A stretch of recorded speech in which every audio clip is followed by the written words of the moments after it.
अस्सलाम वालेकुम नाज़रीन मोहतरम, प्रोग्राम टुडे विद आकाश में खुशामदीद। आप देख रहे हैं mission fit Pakistan YouTube channel. और जैसे आपको पता है कि हमने मार्शल आर्ट की एक सीरीज़ शुरू की थी जिसके अंदर real face of martial art हम दिखा रहे थे। पाकिस्तान के जो रियल मास्टर्स हैं उनसे हम मिलवा रहे थे, छुपे हुए टैलेंट्स जो हैं हम आपको दिखा रहे थे।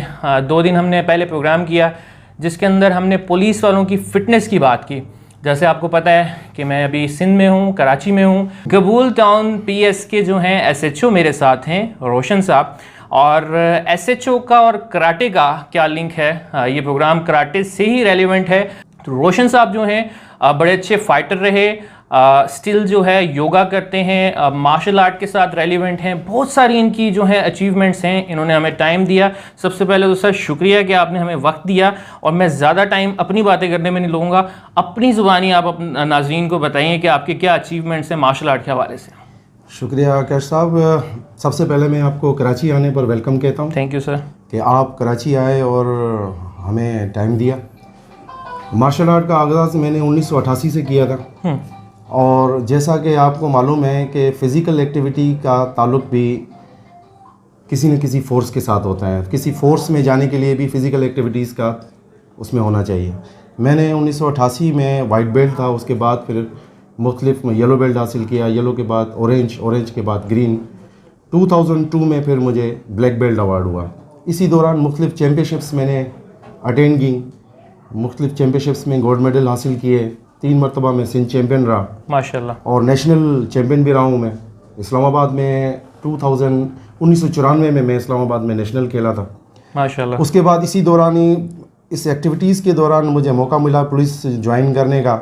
और उसी बुनियाद पर फिज़िकल एक्टिविटीज़ की बुनियाद पर ही मैंने पुलिस ज्वाइन किया। और मैंने पूरा भरपूर अपनी फुली एक्टिव के साथ साथ मैंने इसमें परफॉर्मेंस की और फिर कमांडो ट्रेनिंग की। कमांडो ट्रेनिंग में भी बेस्ट बॉक्सर का टाइटल मैंने जीता और ऑल राउंड फर्स्ट पोजीशन मैंने हासिल की थी। सो उसके साथ साथ अभी मैं कराची में हूँ और कराची में अपने फ़राइज़ सरअंजाम दे रहा हूँ एज ए एसएचओ। और मुझे इस बात पर फ़ख्र है कि आज मैं मार्शल आर्टिस्ट हूँ जिसकी बुनियाद पर मैं आज इतने काम सरअंजाम दे पा रहा हूँ। वरना किसी आम शख्स में इतनी स्टेमिना नहीं होती कि वो इतने सारे ज़िम्मेदारियाँ बखूबी सरअंजाम सर वो है। और माशाल्लाह हमारी ख्वाहिश रही और हम इस्लामाबाद में भी ख्वाहिश करते हैं, बल्कि पूरे पाकिस्तान में ख्वाहिश करते हैं कि हमारे जो अफसर्स हों वो दबंग किस्म के हों, उनकी पर्सनालिटीज़ हों। क्योंकि इतने पेट निकल आते हैं, अजीब किस्म की हालत हो जाती है। नासिर भाई हमारे एक दोस्त हैं, हमने उनका इंटरव्यू किया, पुलिस में ट्रेनर रहे। हमने उनसे भी ये सवाल किया कि मुझे आप ये बताएं कि जब पुलिस के अंदर ट्रेनिंग्स होती हैं, तमाम जगह पे ट्रेनिंग्स होती हैं, तो फिर जो है पुलिस ऑफिसर्स जो हैं अनफिट क्यों होते हैं? डेफिनेटली जब वो अनफिट होंगे तो वो क्राइम को इस तरह से रोक नहीं पाएंगे, वो एक्टिव नहीं होंगे, वो अपनी परफॉर्मेंसेस उस तरह से नहीं दे पाएंगे। हमारे काफ़ी सारे दोस्त हैं जो पुलिस में ट्रेनिंग्स करवाते हैं, वो हमें ये कहते हैं, जो मैंने सुना है, मैंने अपनी आंखों से ही देखा कि जी वो आते हैं, हमारी दोस्ती होती है, अटेंडेंस लगवाते हैं, क्लास नहीं लेते हैं, चले जाते हैं, ऐसा भी होता है। तो आप क्या समझते हैं कि ये कितना ज़रूरी है एक पुलिस अफसर के लिए मार्शल आर्ट की ट्रेनिंग लेना और उसको भरपूर करना, और उसके फ़वाइद क्या हैं? मार्शल आर्ट की ट्रेनिंग हर फोर्स में, चाहे वो एयर फोर्स हो, आर्मी हो या पाकिस्तान पुलिस हो, उसमें मार्शल आर्ट की ट्रेनिंग तमाम ज़रूरी है। क्योंकि इससे ही हमारे अंदर एक सेल्फ़ कॉन्फिडेंस पैदा होता है और उसी की बुनियाद पर ही हम आगे अपनी एक्टिविटी को बरकरार रख सकते हैं। किसी भी किस्म की कोई भी एक्टिविटी हो, कॉम्बैट ऑपरेशन हो या रेड करनी हो, अगर उसमें अपनी फ़िज़िकल एक्टिविटी होगी तो वो कामयाब हो पाएगा, अदरवाइज़ नहीं हो सकेगा। अच्छा, मुझे ये बताएं कि आपकी ये जो आप पुलिस अफसर हैं, इसके अंदर कोई ऐसा केस हुआ हो जिसके अंदर आपने रेड की हो या कोई इस तरह की चीज़ हो जिसके अंदर आपने मार्शल आर्ट का इस्तेमाल किया हो? हाँ, लाड़काना में पोस्टिंग के दौरान एक रेड के दौरान हमारी फ़ाइट हुई थी। एक डकैत था जिसके घर में हमें रेड करनी थी। सही। और वहाँ पर उनके साथ फ़ाइट हुई थी जहाँ पर हमें सेल्फ़ डिफेंस की ज़रूरत पड़ी। अच्छा। और उनको हमने मुख्तलिफ टेक्निक्स के साथ दबोचा था और हैंडल किया था और उसको फिर हम कामयाब हुए थे वहाँ पर। अच्छा रोशन साहब, जैसे आपने बात की सेल्फ़ डिफेंस की, पाकिस्तान में बहुत सारे मास्टर्स हैं, बहुत सारे लोग बन गए, ट्रेनर्स बन गए। तरबियत देते हैं कराटों की, और वो कराटे सिर्फ समझते हैं कि किक और पंच हमने सिखा दी तो वही हो गया। डेफिनेटली कराटे का जब मतलब है विदाउट एनी वेपन, खाली हाथ, तो उसके अंदर सेल्फ डिफेंस का एक बहुत बड़ा किरदार है। सेल्फ डिफेंस की जो टेक्निक्स हैं वो मैं जो देखता हूँ कि हर क्लब में शायद हर टीचर को इतनी अवेयरनेस भी नहीं है। और जैसे प्रेशर पॉइंट्स हैं आपकी बॉडी के अंदर, मुख्तलिफ लॉक्स हैं, तो पुलिस के अंदर क्या स्पेशल कोई इस तरह के कोर्स होते हैं आपके, या जो जिस तरह के आप जैसे काबिल अफसर हैं जिनके पास नॉलेज है, कोई ऐसे कैंप पुलिस के अंदर लगाए जाते हैं, या ऐसा हो सकता है कि सिविलियन को इसमें इन्वॉल्व किया जाए और उस तरह की टेक्निक्स जो हैं अफसर्स को सिखाई जाएँ? आजकल स्ट्रीट क्राइम के हवाले से इस किस्म के प्रॉब्लम्स क्रिएट हो रहे हैं जिनमें उनको सिविलियंस को इस किस्म की ट्रेनिंग देने की ज़रूरत है। बिल्कुल सही है। और मेरा भी माइंड यही है, मैं भी ये सोचता हूँ कि हम सिविलियन के पास जाकर उनको उनकी सिविल डिफेंस के हवाले से वो टेक्निक्स बताएं ताकि वो अपना डिफेंस कर सकें, ताकि उनके साथ जो छीना झपटी होती है उनमें वो कॉन्फिडेंस पैदा हो। और ये कॉन्फिडेंस मार्शल आर्टिस्ट में ही आ सकता है। जो बेसिकली मार्शल आर्टिस्ट ही होगा वो on the spot he decision ले सकता है कि मुझे क्या करना है और मुझे अपना डिफेंस किस तरह करना है, मुझे किस तरह आगे जवाब देना है। बिल्कुल सही है। सो सिविलियंस की को अशद ज़रूरत है इस हवाले से कि हमें खुदा न खास्ता अगर किसी सिविलियन के साथ ऐसा कोई मिसहैप होता है तो उसे बखूबी हैंडल कर सकें। बिल्कुल सही है।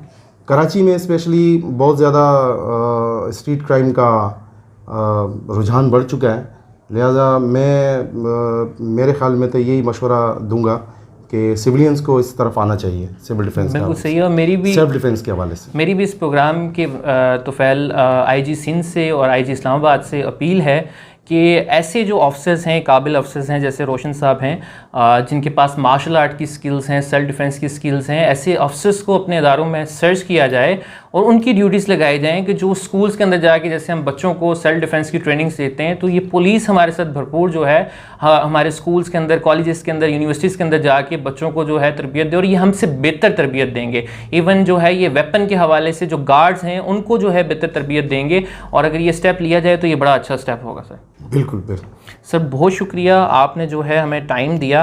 और आखिर में मैं आपसे मैसेज लेना चाहूँगा उन तमाम अफसर्स के लिए कि जो अनफिट हैं उनको क्या मैसेज देना चाहेंगे आप, और फिटनेस और आपकी ड्यूटी का क्या ताल्लुक है और इसमें क्या फ़वाइद हैं उन तमाम अपने ऑफिसर्स के लिए मैसेज? उसके लिए मैं ये कहना चाहूँगा कि तमाम जो फोर्स से ताल्लुक़ रखते हैं स्पेशली पुलिस में, वो जो मार्शल आर्टिस्ट हैं बेसिकली वो तो नशे से और ड्रग्स से इनसे वो दूर रहें और अपने लिए कम से कम 40 मिनट फ़िज़िकल एक्टिविटी के लिए निकालें। बहुत खूबसूरत, ताकि वो आगे चलकर किसी भी मौके पर अच्छा काम करने का मुजाहरा कर सकें। जिस तरह भी हमारे साथ एक हुआ था, नागन चौरंगी पर एक हमने डकैत पकड़ा था। अब वहाँ पर यही पोजीशन थी कि मैं भी उस वक्त मौजूद था, मैं किसी रेड से वापस आ रहा था, तो सामने हमें डकैती नज़र आई, उसको हमने चेस किया और वो डकैत फायरिंग भी कर रहा था और भाग भी रहा था, लेकिन उसकी स्टेमिना ख़त्म हो चुकी थी। अच्छा। और हम उसके पीछे थे। सही सही। आखिरकार वो स्टेमिना उसकी ख़त्म हो चुकी थी, वो गिर चुका था और हम उसके ऊपर पहुंच चुके थे। और हमने कहा कि हथियार फेंक दो, और हम कामयाब हो गए। तो उसकी एक वजह ये है कि अपनी फ़िटनेस, अगर बंदा कोई भी ऑफिसर अपनी फ़िटनेस को बरकरार रख सकता है तो वो किसी भी काम में कामयाब हो सकता है। सर जाते जाते एक और सवाल मेरे जहन में आ गया कि अक्सर लोग जो हैं पुलिस के अलावा भी जो इदारों में जॉब करते हैं तो उनकी अपनी शायद नाअहली को छुपाने के लिए एक होता है कि हम बहुत बिज़ी हैं। तो आपसे बिज़ी तो कोई नहीं होगा, नाइट्स भी लगती हैं आपकी, 24-24 घंटे की ड्यूटी भी करते हैं, तो ऐसे में अपनी फ़िटनेस पे ध्यान कैसे देते हैं, किस तरह से मेंटेन करते हैं खुद को, किस तरह से टाइम निकालते हैं? ये बात तो पुलिस डिपार्टमेंट में रहते हुए मैं भी इस बात से इत्तफाक करूँगा कि टाइम बहुत कम होता है, लेकिन फिर भी मैं तकरीबन 20 से 30 मिनट टाइम निकाल लेता हूँ। वॉक कर लेता हूँ, हल्की फुल्की जो हमारी काताज होती हैं, ज़बरदस्त काता कर लेते हैं। काता करने से एक रिफ़्रेश बंदा हो जाता है और उसकी जो फिज़िकली जो एक्टिविटी है वो स्ट्रेंथ बढ़ जाती है। तो काता कर लेते हैं, कभी योगा की कुछ मेडिटेशंस कर लेते हैं। मेडिटेशन से इंसान में वो फ्रेशनेस आ जाती है और मेंटली, और ख़ास तौर पर मार्शल आर्टिस्ट के लिए सेल्फ़ कॉन्फिडेंस पैदा होता है। मैं जब इंटरव्यू देने गया था तो वहाँ मुझसे पूछा गया था कि आप किस तरह सर्वाइव करेंगे, तो मुझ में इतना एतमाद था और मैंने एतमाद के साथ कहा था कि सर मैं मार्शल आर्टिस्ट हूँ और मार्शल आर्टिस्ट हर चैलेंज को कबूल करता है। ज़बरदस्त। और वो उसी के जब वो कबूल करते हैं तो वो उसी को उसमें अपने मकसद में कामयाब होते हैं। और अल्लाह का आज करम है कि आज मैं आपके सामने बैठा हूँ, सीट पर बैठा हूँ और अपनी ड्यूटी सर अंजाम दे रहा हूँ। सर हमारी दुआएं आपके साथ हैं, अल्लाह पाक आपको मज़ीद तरक्कियाँ दे और ऊपर लेकर जाए और अरूज दिखाए। आपका बहुत शुक्रिया कि आपने हमें टाइम दिया। नाज़रीन आपका बहुत शुक्रिया, अपने फ़ीडबैक से ज़रूर आगाह कीजिएगा कमेंट करके आपको आज का हमारा ये प्रोग्राम कैसा लगा। तब तक अपने मेज़बान आकाश अहमद को इजाज़त दीजिए। इंशाल्लाह फिर मुलाकात होगी एक नए मास्टर के साथ और एक नई जगह पे। अल्लाह हाफ़िज़। थैंक यू, खुदा हाफ़िज़।